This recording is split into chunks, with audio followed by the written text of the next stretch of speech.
हाय, मैं हूँ उर्मिला कोरी। आप देख रहे हैं प्रभात खबर। आज हमारे साथ है रॉक स्टार सोना महापात्रा, जो अपनी बेमिसाल आवाज के साथ साथ अपनी बेबाकी के लिए भी जानी जाती है।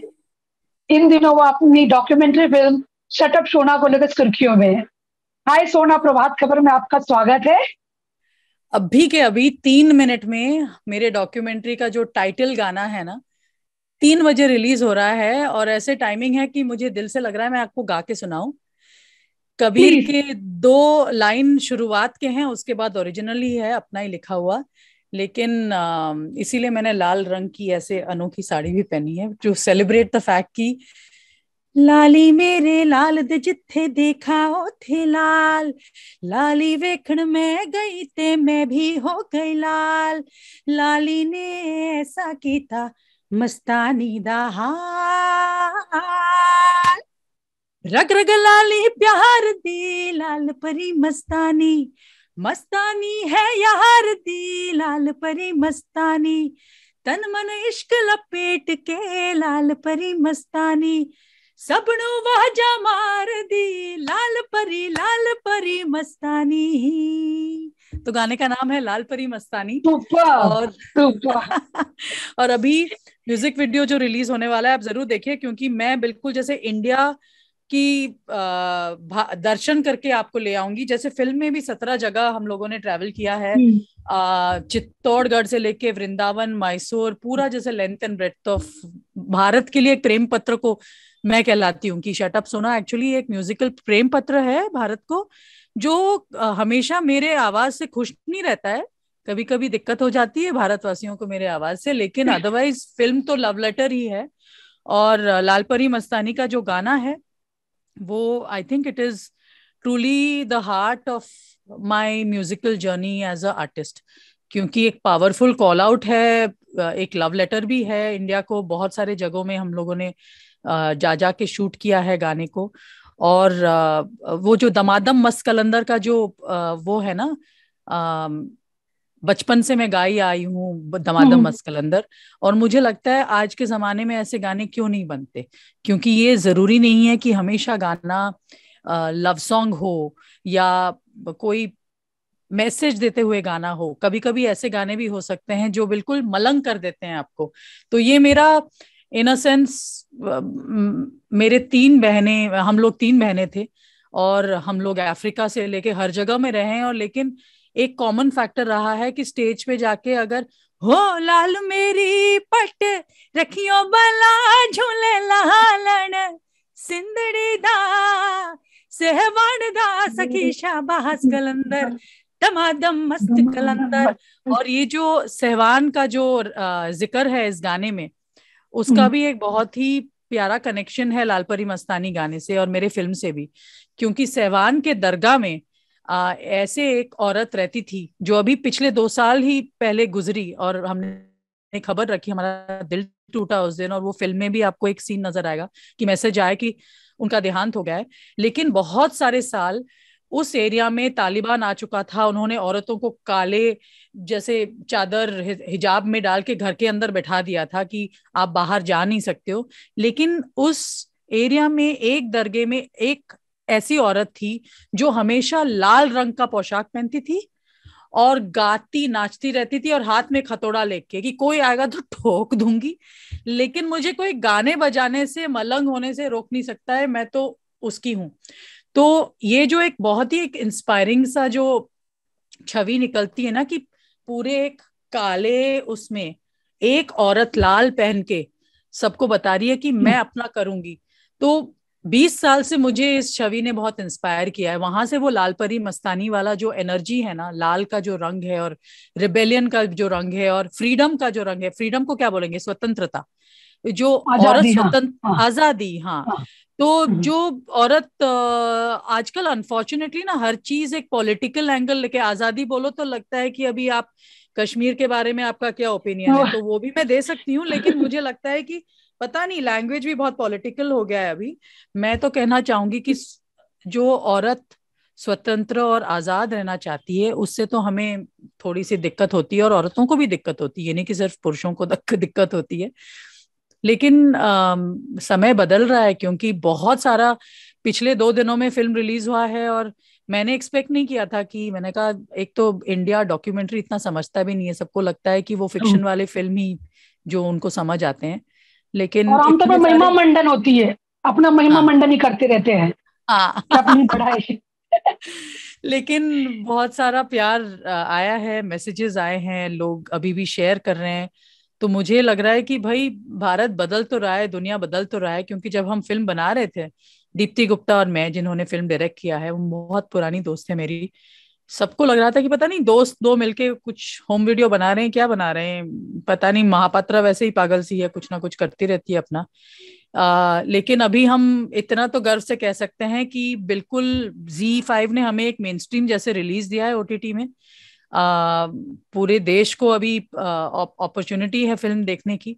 ये नहीं कि सिर्फ फेस्टिवल्स में, हम लोगों ने बहुत सारे इंटरनेशनल फेस्टिवल्स जीते इस फिल्म के जरिए, नेशनल अवार्ड भी मिला, लेकिन उस सब में उतना मजा नहीं आता है जितना अपने देशवासियों को नेशनल दिखाने अवार्ड। में। हाँ, तो नहीं, जब अपनी ऑडियंस देखती है ना अवार्ड अवार्ड से, तो हाँ लगता है कि थोड़ा कुछ एक एनकरेजमेंट, एक सहानुभूति आती है, लेकिन अगर अपने लोग, अपनी ऑडियंस जो हमारी यंग इंडिया है, क्योंकि इंडिया काफी यंग है, पूरे विश्व में मैंने जितना, मैं तो नंबर्स का बहुत ध्यान रखती हूँ, इंजीनियरिंग बैकग्राउंड की हूँ, तो मुझे तो स्टेटिस्टिक्स से बहुत लगाव है कि मैंने सुना है कि इंडिया की जैसे 60% पॉपुलेशन तो बिल्कुल यूथ है। अगर इतनी बड़ी पॉपुलेशन 30 के नीचे है, तो मुझे पता है कि हमारी फिल्म को प्यार मिलेगा ही, ऑनेस्टली, बिकॉज मैंने देखा है अपने यहाँ पे कि जो 30 के नीचे और आसपास रहते हैं ना, उनके दिमाग को चेंज किया जा सकता है। वो जो ये डीपली पेट्रियार्कल जो अनफेयर वाला सिचुएशन है सोसाइटी का, कि औरतों के साथ जो एक ऑकवर्डनेस भी है हमारी सोसाइटी की, वो मुझे युवा पीढ़ी में कम नजर आने लगी है।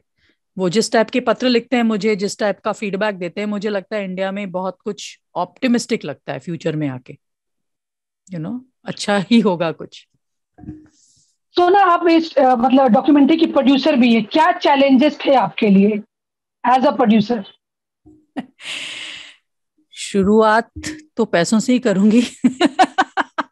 It was an expensive film to make. लोगों को लगता है कि ये कैमरा लेके शूट करो, फिल्म मेकिंग एक बहुत एक्सपेंसिव प्रोसेस है, और इंडिया में विमेन लेड प्रोजेक्ट्स के लिए अंडरस्टैंडिंग या बैकिंग कम है।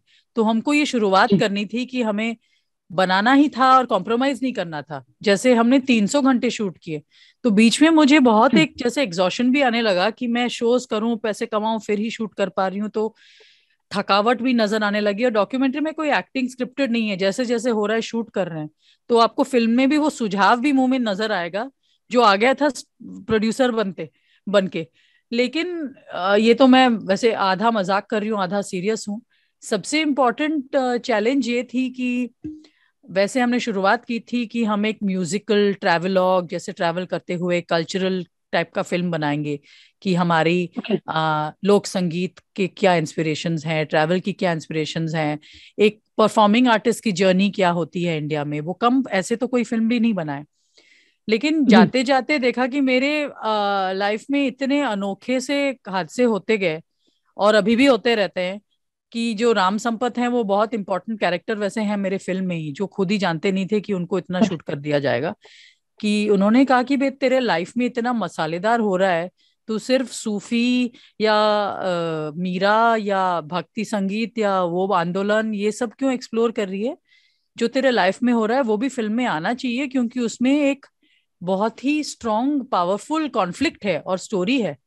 तो मैं तो ये कहना चाहती हूँ कि औरतों के लिए तो ये एक जैसे मैं इंग्लिश में कहूंगी तो कॉल आउट है, जैसे मैसेज है कि हमको एक अपने बहनों का भी एक संगठन या सिस्टरहुड बनाना चाहिए, जो एक दूसरे को हेल्प करे, बैक करे और समझे, क्योंकि वो बहुत कम होता है हमारे।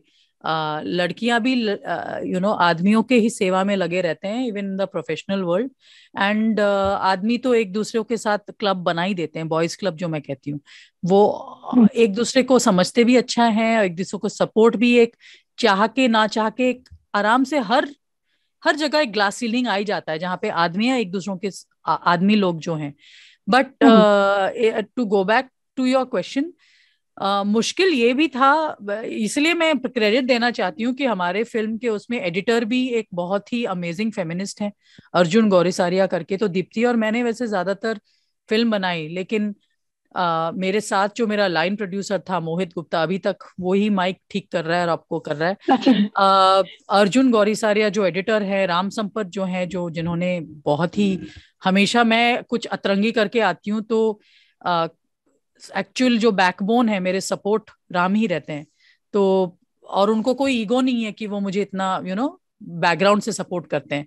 नॉर्मली वो एक्सपेक्ट किया जाता है फ्रॉम विमेन। औरतें बैकग्राउंड में बहुत सपोर्ट करके बहुत लड़कों को उन्होंने सक्सेसफुल किया है, लेकिन राम खुद इतने सक्सेसफुल हैं, लेकिन उनको कोई दिक्कत नहीं है बैक सीट लेके मुझे पीछे से सपोर्ट करना। तो मुझे लगता है कि ये जो स्टोरी है ऑफ, हम समानता ढूंढ रहे हैं, इक्वालिटी की खोज में हैं, चाहते हैं कि चीज हमारे लिए ज्यादा फेयर हो जाए, ज्यादा न्याय हो अपने ये एंटरटेनमेंट इंडस्ट्री में, हमको ज्यादा बेटर अपॉर्चुनिटीज मिले। लेकिन कहीं पे भी आपको फिल्म में ये नजर नहीं आएगा कि कोई भी विलेन है और कोई हीरो है। सबके कलर्स अलग अलग हैं, शेड्स हैं, और रियलिटी है उसमें। लेकिन चेंज की बात तो मैं अभी भी नहीं छोड़ूंगी। चेंज बहुत कुछ होना है आगे जाके। अभी तक I don't think we have achieved any level of, लेकिन कुछ कुछ बदला है। इतने साल बोल बोल के कि NH7 फेस्टिवल में औरतों को बड़ा स्टेज नहीं मिलता है। 4% होता था, साल दर साल 4% की रिप्रेजेंटेशन, अभी 12% हुई है।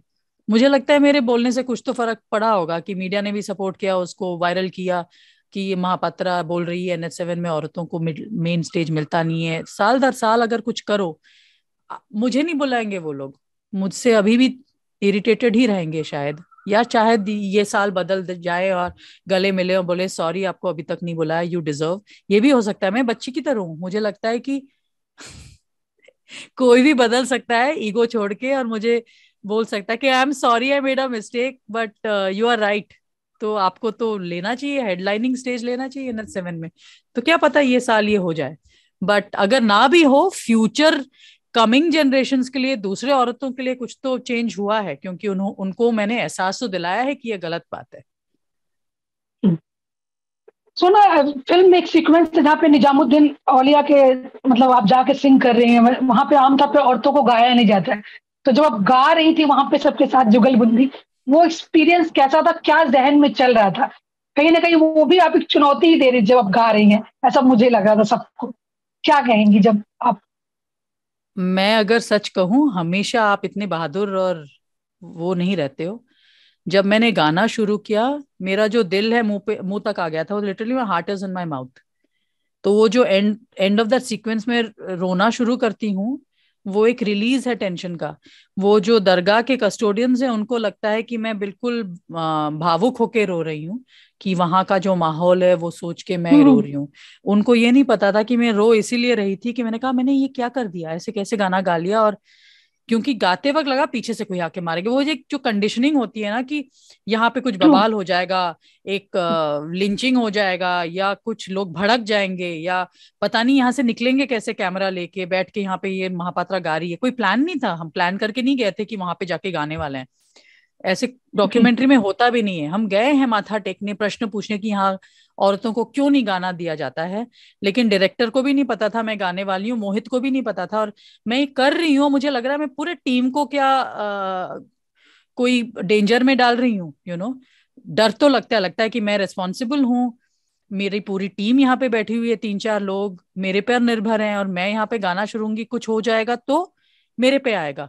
तो जब वो खत्म होता है और कुछ होता नहीं, और प्यार से वो गाना शुरू करते हैं, क्योंकि म्यूजिक की पावर आपके भी वो साथ। होती है, और इतने प्यार से वो मुझे बोलते हैं कि वो फूल लेके जाना, आपको वो ब्लेसिंग्स मिलेंगे, और तब मैं रोना शुरू कर देती हूँ। हाँ हाँ हाँ। बट वो रोना वो एक अलग टाइप का रोना था, वो कॉम्बिनेशन ऑफ मेनी थिंग्स, एक इमोशन भी थी और एक डर भी था, सब कुछ मिला के था ये। तो ना, हम आपको एक फायर ब्रांड वुमेन के तौर पे जानते हैं, जो सच को सच, गलत को गलत कहती आई है। सबसे पहली बार कब लाइफ में था जब आपने, बोलते ना, चुनौती दी थी पितृसत्ता को, कि मैं नहीं मानूंगी, जो गलत है वो गलत है? कब था वो मोमेंट, लाइफ का फर्स्ट मोमेंट? वो तो घर से शुरुआत होती है ना, क्योंकि मैंने तो कोई किताबें नहीं पढ़ी थी फेमिनिज्म की। हमारे घर में बड़ी फैमिली थी, कंजर्वेटिव, फौजी थे, लेकिन फिर भी उड़ीसा के हैं, तो वो दादी वादी सब लोग, एक होता था कि मम्मी काम भी करे, तौलिया और अंडरवेयर भी रखे पापा के लिए, नहाने से पहले नौकरी भी करे, पैसे भी कमाए और बच्चों का भी ख्याल रखे, पैक लंच भी बनाए, दिन भर काम करती रहे, दावतें भी दे तो माँ ही खाना बना के सबको परोसे। तो वो मैं 5 साल या 6 साल की उम्र से मैं देखती थी। मैंने कहा ये मम्मी का क्या है कि इनको इतना डबल ट्रिपल काम करना पड़ता है, और फिर भी एक दब के ही रहना रहता है, पापा बहुत प्यार भी करते हैं इनको, लेके भी देते हैं, बट डोमिनेट तो करते हैं हर बात पे, और मम्मी का जो प्रेशर है बहुत ज्यादा है। तो मुझे उस बात पे तो मैं भड़क के बोलती थी, मम्मी क्यों तौलिया रखें नहाने से पहले, आप खुद अपना तौलिया लीजिए। इससे कान के नीचे मार पड़ती थी कि ये कौन होती हो तुम बच्ची। मेरी दादी भी लगाती थी 2 झापड़, और पापा भी बहुत काफी भड़कते थे मुझे, ऐसे जैसे ट्रीट किया जाता था कि मैं मम्मी की कोई लवर हूं या पता नहीं उनके साथ कंपटीशन में हूं। बहुत साल तक मेरे पापा के साथ एक हमेशा वो रहा है। अभी बहुत कुछ सुधरा है, क्योंकि शायद वो भी मुझे समझने में हर्ट भी होते हैं जब मैं ये बात कर लेती हूँ पब्लिक में। खराब भी लगता है मुझे, क्योंकि पापा से मुझे बहुत कुछ सीखने को भी मिला है। मेरी जो नेचर है वो पापा की तरह है। पापा भी बहुत ब्रेव हैं, वो अपने करियर में उन्होंने बहुत सारे ब्रेव चॉइसेस लिए हैं, तो पापा से सीखने को बहुत कुछ मिला है। लेकिन ये बात भी सही है कि जो ये इम्बैलेंस थी वो घर से नजर आती थी, और वो मैंने तब से झगड़ना शुरू किया। कॉलेज और स्कूल में भी जाके मेरा ये होता था कि जैसे स्कूल में स्कूल कैप्टन की इलेक्शंस हुई, 12th स्टैंडर्ड, हम्म। हमारा +2 नहीं होता था, जब स्कूल कैप्टन जो बनता था इलेक्शन जीत के, उसको स्टेज पे चढ़े होकर जो सीनियर कैप्टन होता था, एक लड़का भी बनता था लड़की भी बनती थी, लेकिन पता नहीं क्यों ये माना जाता था कि लड़का जो कैप्टन है वो असेंबली में खड़े होके स्कूल सावधान, वो जो देते हैं ना हाँ, कमांड, करेक्ट। वो कमांड। बॉय कैप्टन देगा, लड़की उसके बगल में खड़ी होके पता नहीं कुछ गाना गाती है, क्या करती है, स्पीच मारती है। मैं प्रिंसिपल के ऑफिस गई पहले दिन, मैंने कहा इलेक्शन बैलेट बॉक्स खोलिए और देखिए कौन कितने मार्जिन से ज्यादा जीता है। मेरी मार्जिन लड़के से बहुत ज्यादा बड़ी है, तो मैं सीनियर कैप्टन कहलाऊंगी, और मैं ही कमांड दूंगी अपने असेंबली में। क्योंकि क्या लॉजिक बनता है कि लड़का है तो वो कमांड देगा, बीच बीच में वो भी दे दे, लेकिन ये नहीं कि मैं लड़की हूं तो मैं पता नहीं कुछ सॉफ्ट पावर हूँ कॉलेज स्कूल की। तो वो हंसे थे और थोड़े अचंभित ही रहते कि पता नहीं कहाँ से आगे इतने साल का जो एक रिवाज है तोड़ने आ गई है। लेकिन टू गिव हिम क्रेडिट, उसने कहा हाँ बिल्कुल, आपने तो नंबर्स बता के लॉजिक बता के ये बात समझाई हमें कि सीनियर कैप्टन क्यों मैं कहलाऊंगी, क्योंकि एक्चुअली ये डेमोक्रेसी है। I have one with much larger numbers, that means I am more popular than the guy. समझ रहे हो? तो मेरा बचपन से ये हमेशा एक थोड़ा आर्ग्यूमेंटेटिव सिस्टम से। नेचर रहा है, जो है वो लेके बैठ जाना, उनमें से मैं नहीं हूँ। कि क्यों है कि इंजीनियरिंग कॉलेज में लड़कियां इलेक्शंस पे खड़ी ही नहीं हो सकती हैं, क्योंकि हो ही नहीं सकती है, कभी नहीं हुआ है। मैं तो खड़ी हुई, मुझे तो फिर I had to deal with a lot of negative backlash. क्योंकि एक वो होता है ना जहाँ पे एक ट्रेडिशन होता है कि कुछ कोई कुछ बदल रहा है, हिला रहा है, तो लोग डर जाते हैं हाँ, कि जैसे सोना आपने कहा कि बैकलेस थ्रेट्स ये सब आप हमेशा गुजरी ही हैं। एक मतलब ह्यूमन बीइंग के तौर पे आपके फैमिली को कितना अफेक्ट करता है आपके साथ साथ? इफेक्ट तो करता है। हमेशा एक स्ट्रेसफुल स्टेट में रहना, ट्रोलिंग सहना, या इस मेरा ही जैसे मानसिक वो जो एक दबाव तो आता है जब कुछ कुछ चीजें बहुत आउट ऑफ हैंड हो जाती हैं। लेकिन एक तो उनको आदत पड़ा दी, मैंने पड़ गई है, तो वो अच्छा। शायद पड़ गई है, उनको पूछना पड़ेगा ये प्रश्न। मुझे तो जो करना है मैं करती रहती हूँ, आई कांट चेंज। बीच बीच में थोड़ा ये ब्रेक आपकी। लेती हूँ वैसे, टू बी ऑनेस्ट। बीच अच्छा। बीच में मुझे लगता है कि हर चीज में घुसने की जरूरत नहीं है, और मैं आर्टिस्ट हूँ, और पिछले 8-9 महीने से मैं लगातार हर महीने नया गाना, नया म्यूजिक वीडियो, अपने आर्ट पे बहुत ध्यान दे रही हूँ और बहुत सारा म्यूजिक रिलीज कर रही हूँ। उसके लिए बहुत बहुत सारी मेहनत की जरूरत पड़ती है। ये ये नहीं कि और कोई बना के देता है मेरा म्यूजिक वीडियो, मैं अपना क्रिएटिव खुद ही करती हूँ, अपना टीम खुद ही चलाती हूँ। हर चीज पोस्टर का मैं डिजाइन करती हूँ। मुझे मजा आता है अपने हाथों से चीज करना। तो उस सब में ये नहीं कि हमेशा वाद विवाद में पड़ना है, लेकिन हाँ, I I love having an opinion. और मुझे लगता है इंडिया में अभी लोग सुन रहे हैं, तो एक अगर आपको हमेशा आप सही भी नहीं रहते हो, लेकिन ये डिबेट करना या एक कॉन्वर्सेशन में रहना वो भी अच्छी बात है। बिकॉज हमारी जो स्टेज सुनो हमें मिली है, छोटी स्टेज नहीं मिली है, बहुत बड़ी स्टेज मिली है। इसको अगर हम अच्छे से यूटिलाइज करें, we can make a very positive impact. सुनो, आप सीरीज मतलब इसमें डॉक्यूमेंट्री में आप फेयर शेयर की बात करें, फेयर चांस की बात कर रही हैं, बॉलीवुड में जो नहीं मिल रहा है, आपको लगता है कि अभी सिचुएशन बदला है? जो अल्टीमेट सिंगिंग जो बॉलीवुड को माना जाता था, अब नहीं रहा है? अच्छी बात है ना। मुझे लगता है कि इतने बड़े देश में म्यूजिक इंडस्ट्री अलग इंडिपेंडेंट होना चाहिए, ना कि वो सिर्फ बॉलीवुड को मार्केट करने के लिए म्यूजिक इंडस्ट्री बना हुआ है। कितनी शर्म की बात है कि इतने बड़े देश में हम दूसरे जैसे हमारे आर्टिस्ट पूरे जैसे हमारे फिल्म के जगत के भी जो आर्टिस्ट हुए हैं, किशोर कुमार को तो अभी एक्टर्स आए गए, अभी भी हॉस्टल में किशोर कुमार को सुनते हैं, वो बहुत ही सबसे बड़े स्टार तो वो हैं, या लता जी। तो लता हमारे जी। कंट्री ने अपने म्यूजिशियंस को बहुत सराहा है, लेकिन अभी के दौर में मुझे लगता है अगर हर चीज में आप कदम से कदम मिला रहे हो, पूरे देश ग्लोबल वो बन रहे हो, पावर बन रहे हो, फिफ्थ बिगेस्ट इकोनॉमी हो, ऐसे क्यों है कि यहाँ पे कास्ट सिस्टम अभी भी इतना जारी है कि इस इंडस्ट्री में जैसे अगर आप म्यूजिशियन सिर्फ फिल्म इंडस्ट्री का बनना चाहते हो तो वो कास्ट सिस्टम है कि एक्टर्स हैं, फिर म्यूजिशियंस हैं, और मेरे ख्याल से जो राइटर्स, क्रिएटर्स, डायरेक्टर्स होते हैं उनको सबसे ऊपर होना चाहिए। जी। Actors are just the pretty faces, उनको बहुत ज्यादा भाव मिलता है, आप मीडिया लोग उनको कुछ ज्यादा ही भाव देते हो।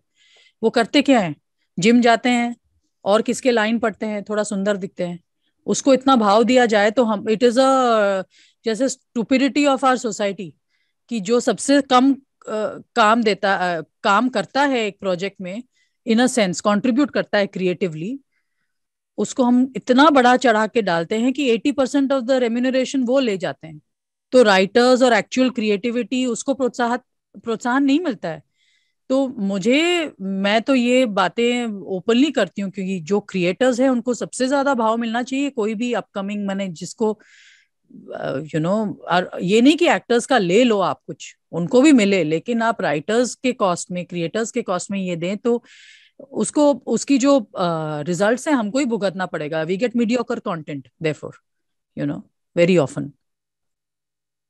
सुना, आपने लता जी की बात की, आशा जी की, अगर इनकी बात करें तो जब ये इंडस्ट्री में थी कहीं ना कहीं इक्वल था, नहीं तो नहीं, क्या उनको चीजें भी बहुत इक्वल नहीं था, ऐसे बात भी नहीं थी, उनको हम्म, बहुत सारे परिश्रम और बहुत सारे संघर्ष करने पड़े। लेकिन प्रोग्रेसिव राइटर्स जो थे, हमारे जो इंडस्ट्री में एक लिटरेसी होती थी, डायरेक्टर्स थे, हमारे पोएट्स थे, एक प्रोग्रेसिव राइटर्स मूवमेंट था, बड़े बड़े दर्जे के दिमाग ना होते इंटेलेक्चुअल्स वो इंडस्ट्री में थे, ऐसे फिल्म लिखे जाते थे जो सोसाइटी में पॉजिटिव चेंज लेके आए। एक एक कल्चरल वैल्यू होता था अपने फिल्म मेकिंग में।